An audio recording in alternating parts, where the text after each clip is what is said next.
We'll do a short video on the CH570, just navigating through the display pages.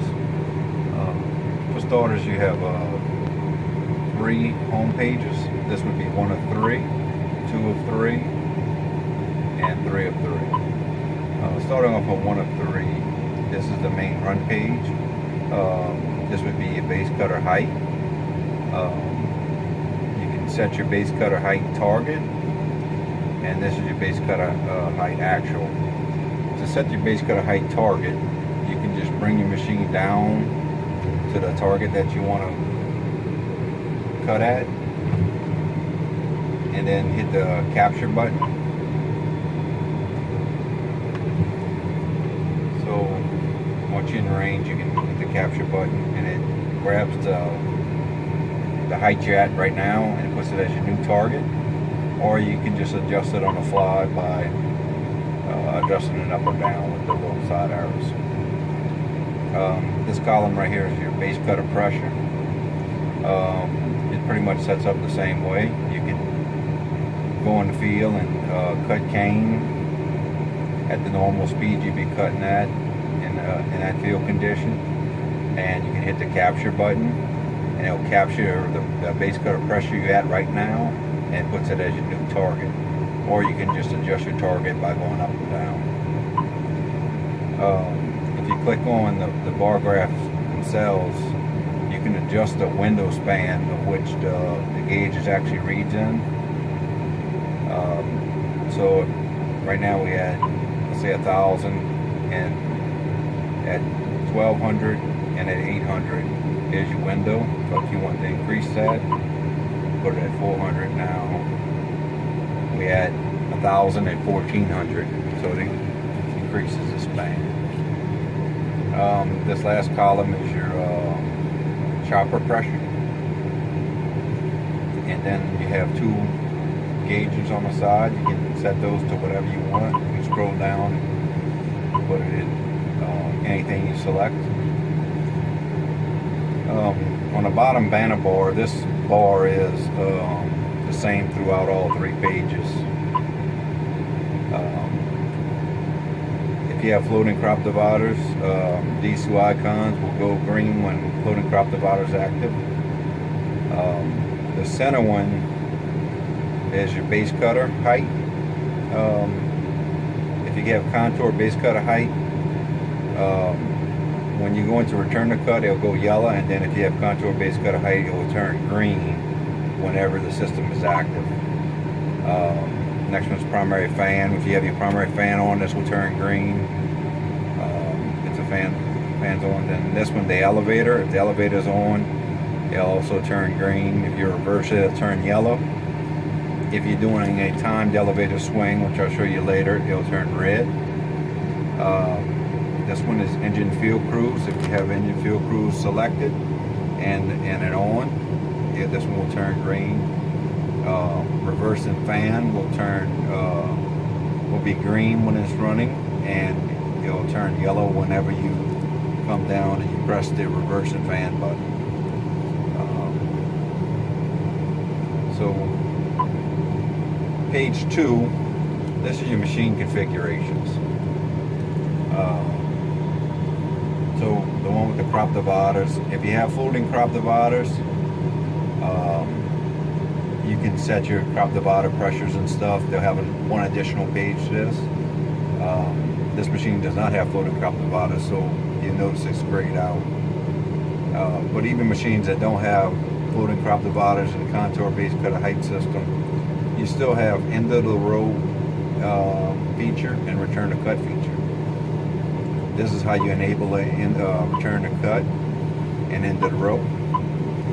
If you want to set your end of the row height, you just simply raise your machine up to whatever height you want to be at the end of the row, and then you just hit your capture button. It'll capture that. So now if you go to operator configurables, these are configurable buttons. You have 3 on the front of your hydro handle. You have 2 on the side. and you have one configurable potentiometer. If you use the default settings that come from the factory, which will be located on your windshield right here, you don't have to acknowledge check the checkbox on every key cycle. If you change from these settings, you have to, when you start the engine, this page is going to pop up. You have to acknowledge it, saying, I know that these are my new configurable buttons. You can change these configurable buttons to whatever you want.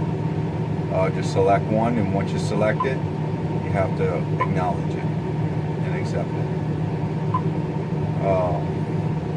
You can also change these two, or the potentiometer from its default.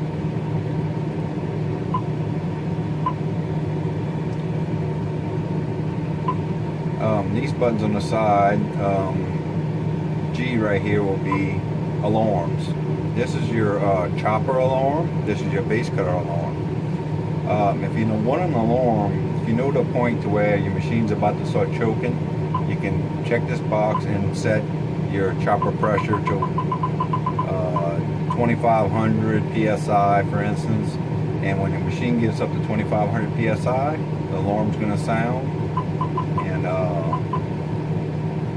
and then you'll know to slow down or something like that. You can do the same thing for the base cutter.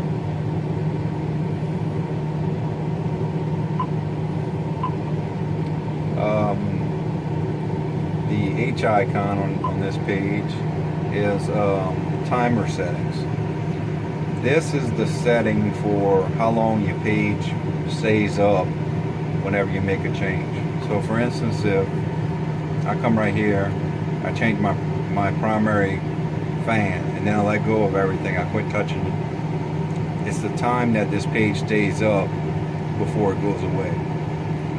There's some default settings, but if you don't like them, say this page stays up for way too long and you want it to go back to your home pages, you can just go here, time, go to primary,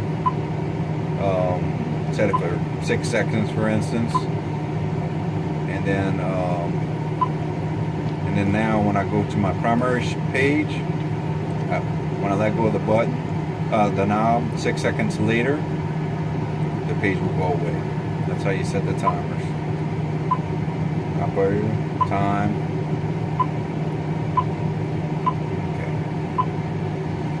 And you can do that for your elevator page, your engine page, your crop divider page, or any of them.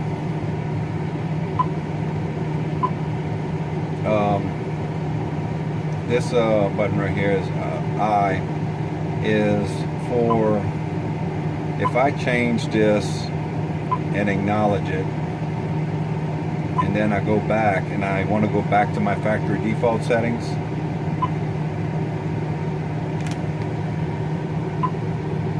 it'll change back to your original default settings, so you don't have to acknowledge the screen anymore. Next one is your engine. The first one on the top is auto field cruise. You have that box checked, and you put your engine on auto. The engine will run at 2,000 RPMs.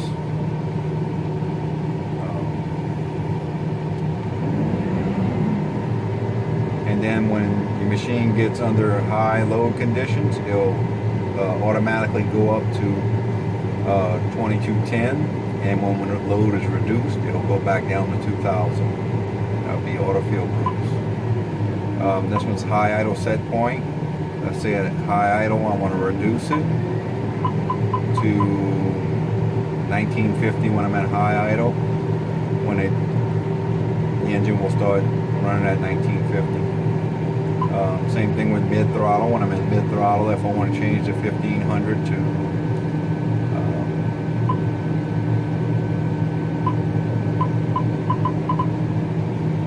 1560, the engine will go to idle once the machine comes to neutral and you're not moving for a set amount of time. So we have this set, let's just say 5 seconds, just for this it's in high speed, but it went to neutral because the auto idle kicked in. And then once you start moving, it'll pick back up speed, and you come back to neutral. After a set amount of time, it will go back to neutral. Go back to idle.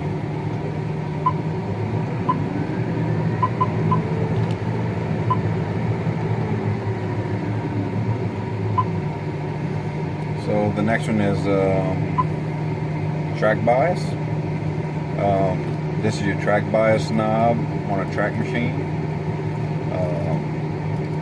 It's the way you set this is you go full speed and then back off a little bit. You don't want to set it at max propulsion, but just a little bit less than max, and you can adjust it to make the machine track a little straighter. If you're in a field to where you're face cutting and you really need a different track bias to go from when you cut in one direction to when you're coming back. You can set up 2 track biases, and whatever which one you happen to be on, that's the one it will use.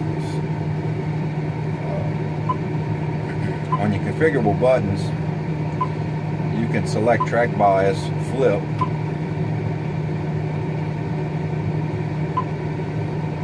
and you can use one of your configurable buttons to flip the track bias. So I set one of them up, so when I'm going one way down the field, it uses this track bias.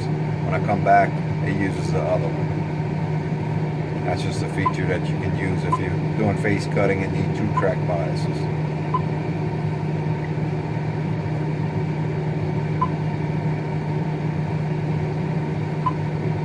Okay.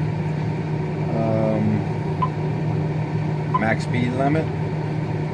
You can set your max speed of the vehicle while you're harvesting, and you can lower that and restrict an operator from going too fast while cutting.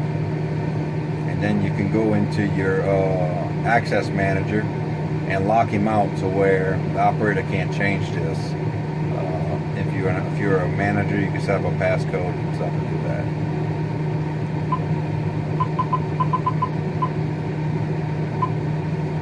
This next one right here is a steering aggressiveness. This is the steering aggressiveness while the machine's in forward. So if I'm in forward gear and I'm moving, this is the aggressiveness when I'm steering. The next one on the bottom is counter rotation aggressiveness. This is when my handle is right here and I'm turning the wheel. Counter rotation, you can change it, you can make it less sensitive or more sensitive.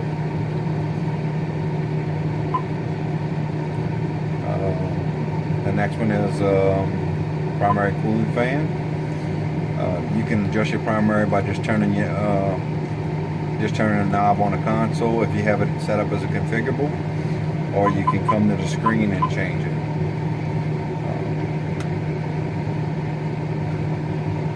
So if I turn my primary on,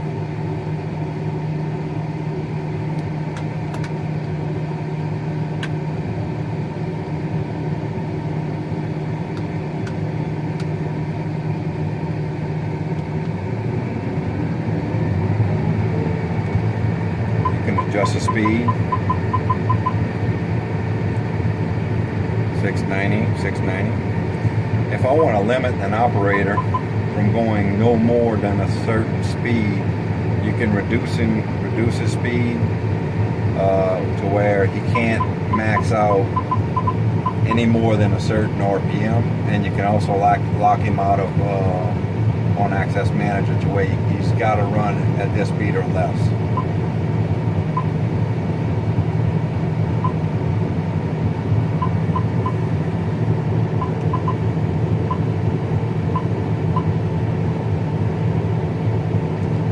Also do the same thing on the low end, the way he's got to run it at in a certain range. You can do the same thing here. Now the next thing is smart power mode. If you have this box checked, when you have your elevator off, the primary fan will go to this RPMs. So when you come out the field, you turn the elevator off, the fan will automatically go to 500, or you can set it to whatever you want.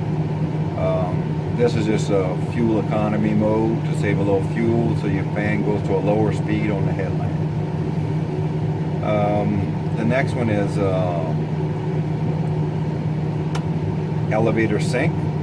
When you have this checkbox checked, this one right here, when you have it checked, when you swing the elevator, your primary will turn with your elevator. If you have it unchecked, the elevator turns by itself and the primary does not turn with it. You have to manually go to your switch and turn your primary.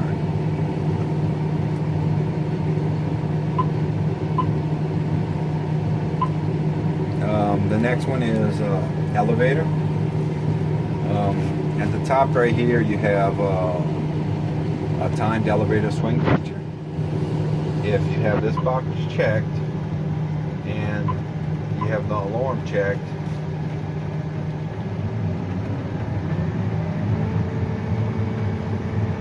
when you press the elevator swing switch soft, the elevator will turn.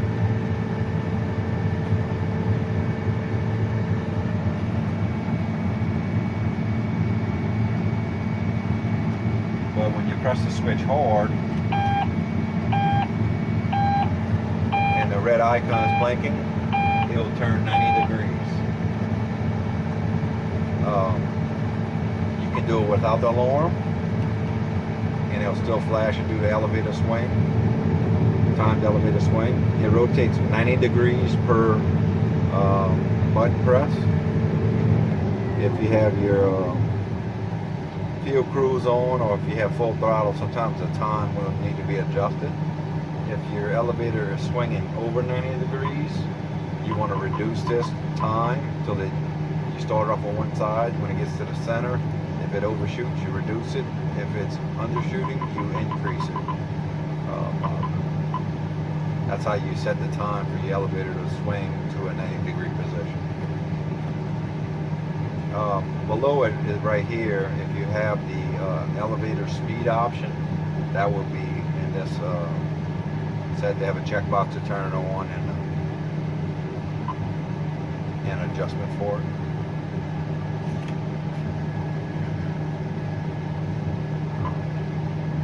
Information page. This is the Mac page, what we call it.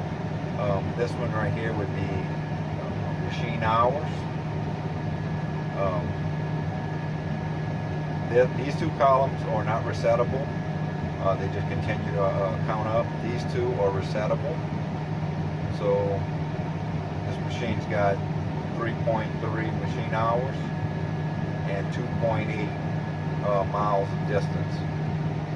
So if I get the machine at the beginning in the morning and I want to reset it, see how I'm doing for that day, I press this button, hold it down for about 3 seconds, and these two columns will clear out. So my machine hours, this is my harvesting hours, this is my maneuvering on the headland hours, this is my transport hours, and this is my hours waiting, and then on the bottom they have the elevator hours.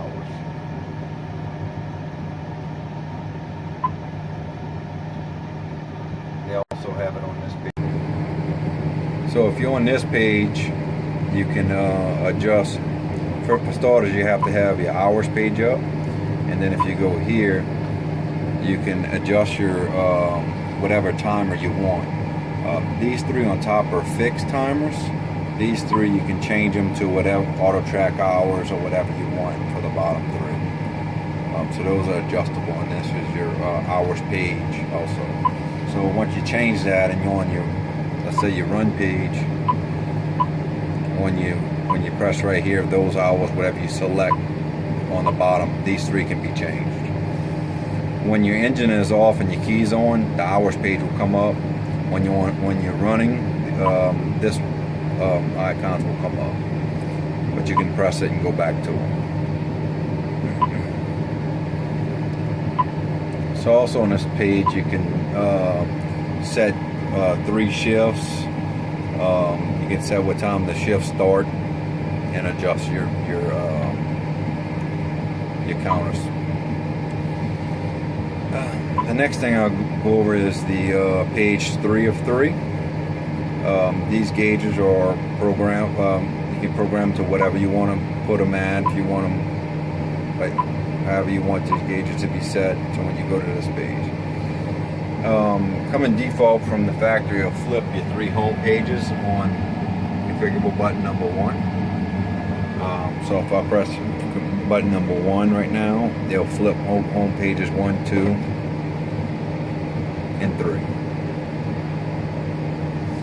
Another thing that you have is your diagnostics. So if you press your diagnostics page, this is your diagnostics readings. This page, I can go through it, and you can, if you have any problems with anything, you can go in here and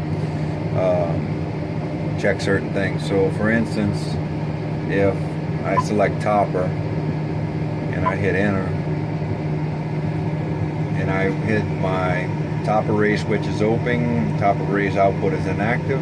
So if I hit top arrays, I know my controller has power now. I know my controller is sending out power. So you can use it for troubleshooting any issues you think you might have. You can go here and go to diagnostics. You can go to steering, elevator controls, and stuff like that. This button right here is for calibrations. If you have to calibrate anything, let's say your base cutter height needs to be calibrated, or primary extractor, you go here, you click perform a base cutter height whenever a sensor or component is replaced. You go through it. It's going to tell you to bring your for this one's going to tell you to bring your base cutter to the lowest position, highest position. It's going to kind of step you through it, and then you just hit accept on each step.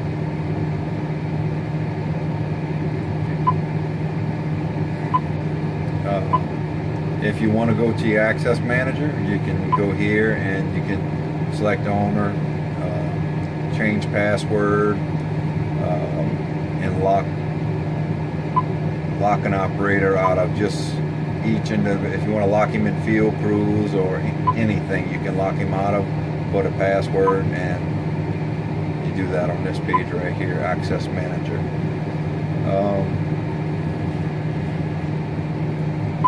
You can also, when we were talking about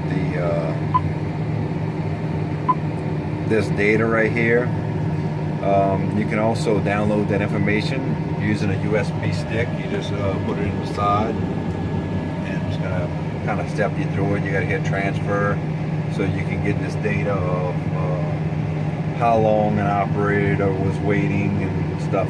You know, all that information can be downloaded into a USB stick. And that should be about it. Thank you.